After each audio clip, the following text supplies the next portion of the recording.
Oh my gosh! Pumupa ka ng photo ah. Nasusunog na ako. Okay.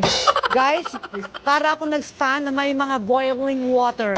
Nagbabagang balita tayo guys. Alam niyo ba what's happening in the Philippines? Oh my gosh, you wouldn't believe it.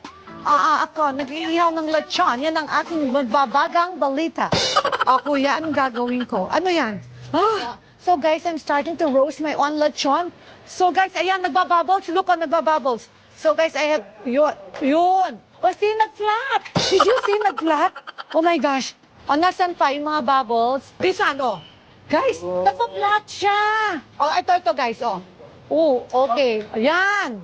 So guys, if nagbabubble daw yung skin, you have to prick para mag-flatten ulit. Ultimo tayo, naluluto na rin. Ay nako, lutong-luto na guys. On rosy cheeks na ba ako? Guys, yung skin ko parang nagsistretch na gano'n. Parang nag-tighten.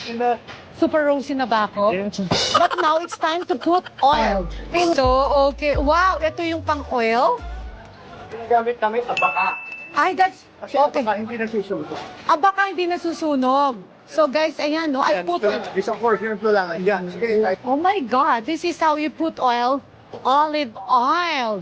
Baby oil. just like the king of Philippine movies. The Philippine... FPJ, and you are the queen. Ay! I love it. Si FPJ daw nag-roaster dito, how many hours? Siguro yung from time to time do sa movie niyan. Oh, kasi roaster siya, ang roast. Roaster siya.